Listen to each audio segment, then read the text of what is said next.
네, 여러분 안녕하세요. 젠지니어입니다. 오늘은 오랜만에 제가 또 영상을 올리는데요. 제가 1월 달부터 이제 전직을 하고 나서 조금 이제 바빴어요. 이제 회사에 적응하고 하는 시간도 있고 해서 지금 이제 2개월 지나서 이제 3개월째 지금 회사에 있는데 적응 기간 다 끝났고 이제 조금 안정의 시간을 갖고 여러분들과 또 함께 일본 유학이나 일본 취업 또 일본 생활 뭐 이런 거에 대해서 조금 이제 영상을 또 다시 또 올려보려고 해요. 일단 가장 먼저 뭐 첫 번째로 올려려고 한 영상이 사실 찍은 것도 몇 개 있는데 아시다시피 그 벤츠 제가 신형 C클래스 시승한 영상이 저는 몰랐는데 이제 한국에서 이제 지금 이제 뭐 나온다고 해요. 한국도.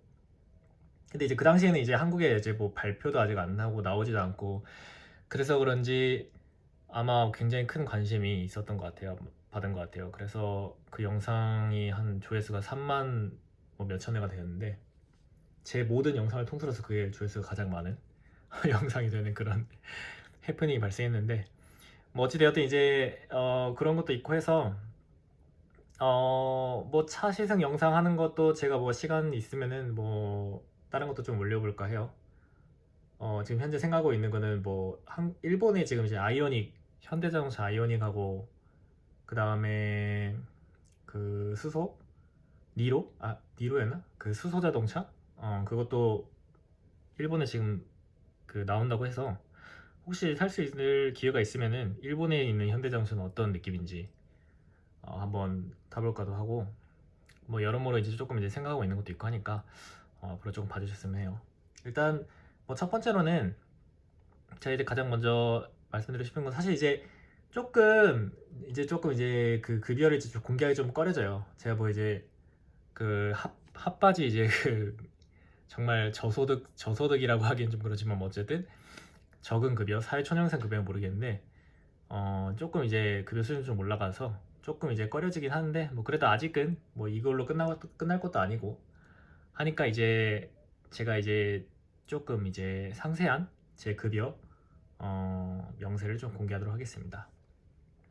일단 그 공개할 것은 이제 2022년 제가 2월 달에 받은 가장 최근 급여이고 한번 볼게요. 자, 이제 요거 보면 이제 지급 합계요. 요게 이제 지급 합계.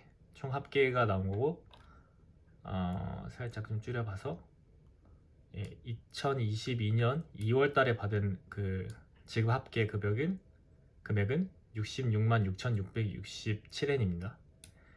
이게 왜 이런 숫자가 나오냐면은 이게 그 제 기본급이에요. 제 베이스 셀러리예요. 기본급이라서 제 기본급이 1년에 800만 엔이에요. 그 804만 엔? 800만 4엔인데 그거를 12로 나누면은 이 숫자가 나와요. 66667. 조금 이제 사실 뭐 별로 좋은 숫자는 아닌 것 같긴 한데 뭐 어찌됐든 어쩔 수 없죠. 예. 사실 뭐 조금 저는 마음에 들진 않는데 어쨌든 뭐 이런 숫자가 나와서 총 이제 그 세전 금액은 66만 6,667엔이다 라고 보시면 되고 여기 보시면 이제 지급 항목 그냥 기본급 외자계 회사는 그냥 심플해요. 그냥 기본급 하나만 딱 나와요. 거의 대부분. 그 다음에 이제 1월 달에 제가 받았는데 1월 달에 이제 교통비 6개월치 전기권 받는 6개월치 교통비를 한 번에 받았고 그것 말고는 딱히 없어요. 그래서 이제 기본적으로 기본급이 나오는 것 외에는 없다 라고 보시면 됩니다. 자, 그러면 이제 세금은 어느 정도 떼갔냐 보시면은 세금이 총 13만 1,085엔이 나갔어요. 보시면은 단순 세금으로만 4만 3천엔이 나가고 사회보험 4대 보험이죠. 4대 보험이 8만 7,995엔. 보시면 이제 건강보험료가 2만 6,520엔. 그 다음에 후생연금, 국민연금이죠. 국민연금이 5만 9,475엔. 그 다음에 고용보험이 2,000엔. 소득세가 43,090엔. 고용보험도 몇백엔 내던 때가 엊그제 같은데 벌써 2,000엔이 됐네요. 고용보험도 이제 많이 내네. 그 다음에 여기서 하나 빠진 게 있는데, 여러분들 혹시 일본에서 일하시는 분들 아실 거 싶은데, 주민세가 없어요. 주민세. 그 주민세는 제가 이걸 빠져나가게 신청을 해놨는데 안 나가는 거 보니까 아마 나중에 고지서로 따로 올 것 같아요. 근데 이제 주민세가 자 그럼 어느 정도 나가냐 그러면은, 지금 제가 받는 이 금액에 비하면은, 금액에 그 비례하면은 제가 받는 급여 한 달에 66만 6,667엔에 비례하면은 한 25,000엔에서 30,000엔 정도 주민세가 나가요. 그러면 이제 총 빠져나가는 게 15만 6천엔에서 뭐 16만엔 정도까지 공제가 된다고 보면 되고요. 그래서 이제 요거를 이제 세금을 뺀 금액, 세후 내 통장에 들어오는 금액이 이겁니다. 53만 5,582엔. 한국 돈으로 치면 한 550만 정도 되나요? 550만 원? 이제 그 주민세를 뺀다고 치면은 한 50만엔, 51만엔 뭐 그 정도. 한국 돈으로 치면 한 530만 원 정도가 내 통장으로 들어온다고 보시면 됩니다. 요거는 이제 그 사회보험을 어느 금액으로 그 기준 금액 그 월 급여를 산출을 하느냐 나온 거고요. 건강보험은 68만엔을 기준으로 산출됐네요. 왜 난 66만엔인데 왜 더 많은 금액을 산출이 됐지? 그 다음에 이제 후생연금 65만엔. 그렇게 해서 많이 빠져나갑니다. 그다음에 요거 이제 퇴직금 뭐 항목인데, 뭐 퇴직금 뭐 그렇게 많이 싸진 않고 한 달에 한 10,000엔 정도 퇴직금이 쌓여요. 요거 이제 DC라고 해가지고 그 60세인가 60세 이후에 인출할 수 있는 적금 같은 약간 그런 느낌의 항목입니다. 요게 이제 퇴직금으로서 저희 회사에서는 빠져나가고 있고요. 요거는 이제 또 기본급에 비례를 하는 것 같아요. 기본급이 많을수록 이게 더 많아지겠죠. 아마 현재로서는 10,000엔 정도가 나간다. 이게 다예요. 사실 요거는 이제 제가 그 한 달에 얼마나 일했는지. 2월 달에는 18일을 일해서 총 시간 135시간이에요. 135시간에서 18일 일했네요. 18일이면 좀 적은데 아마 2월달에 그 휴가가 이틀 정도 휴무가 있었던 것 같아요. 그래서 원래 한 20일 정도인데 이게 18일 정도가 됐다. 18일이 됐다. 그래서 135시간. 그러면은 한번 이제 그 시급으로 한번 계산해 볼까요? 시급.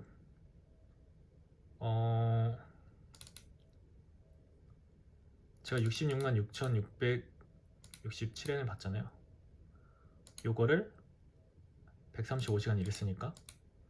근데 이제 원래 이제 135시간은 아니고 한 150시간이에요. 원래는 150시간이니까 이걸로 시급을 나누면 4,444엔. 시급 4,444엔이 시급이나. 아니, 시급도 왜 이래?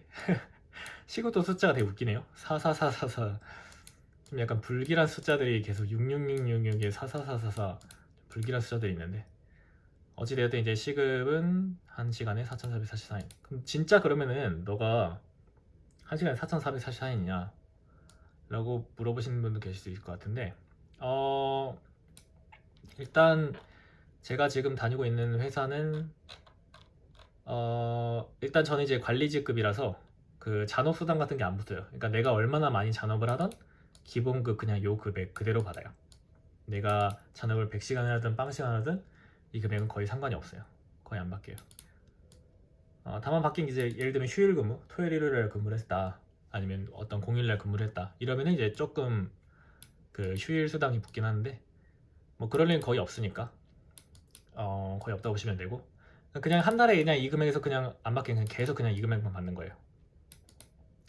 그리고 이제 1년에 한 번 보너스가 나와요. 1년에 한 번 보너스가 나오는데 그게 한 10% 정도. 그 연봉에 그 연봉 있죠? 기본 연봉 800만 원에 10%, 한 80만 원 정도 나와요. 그러면 이제 제 연봉은 그 보너스 합하면 880만 원, 한국 돈 하면 한 9천만 원 정도 되겠네요. 그 정도가 제 기본 연봉이 됩니다. 그래서 이제 그러면은 한 달에 그러면은 얼마나 일을 하느냐? 그냥 정시 퇴근해요. 정시 퇴근. 간단하게 하면은 아까 보여드린 그 135시간, 150시간 그 이상은 일 안 한다고 보시면 돼요. 뭐 현재로선 그런데 그 시기가 바쁜 시기가 있고, 또 이제 제가 나중에 좀 시간이 좀 지나서 책임감이 좀 더 많아지고 이제 일의 업무량이 많아지면은 좀 더 일을 하게 되겠죠. 근데 기본적으로는 이제 현재로서는 거의 뭐 정시 퇴근한다고 보시면 되고, 잔업은 거의 특별하게 안 한다고 보시면 되고, 그러니까 제가 하루에 일을, 관리직은 뭐 상관이 없어요. 하루에 1시간 일을 하던 하루에 10시간 일을 하던 내 자유예요. 그냥 나는 내 하루에 그 정해진 업무량만 끝내면 돼요. 근데 그 정해진 업무량이 있느냐라는 게 또 웃긴데, 그 관리직의 개념은 그러니까 내가 한마디로 내 업무를 관리를 해야 되는 거니까, 뭐 그거를 사실 하루에 내 정해진 업무량이 딱 이거다라고 말씀드릴 수는 없는데, 내가 이제 뭐 일주일 앞으로, 그러니까 저에게 할당된 그 태스크가 있잖아요. 태스크가 있으면은, 내 과제가 있으면은, 예를 들면은 뭐 현재 지금 3월인데 6월까지 어떤 프로젝트 하나를 뭐 수주를 하는 게 제 목표다 라고 설정을 해 놓으면 이제 그냥 그걸 하면 돼요. 그걸 하기 위해서 어떤 일을 해야 되는지 그냥 내가 알아서 하는 거예요. 그걸 내가 알아서 해야 돼요. 누가 가르쳐 주는 게 아니에요. 그게 관리직과 일반 그 직종의 평사원의 차이인 것 같아요. 평사원들은 위에서 이제 시키는 일을 하잖아요. 근데 우리들은 이제 관리직 쪽으로 들어가면은 제가 알아서 컨트롤을 해서 어떤 일을 해야 될지를 내 스스로 찾아서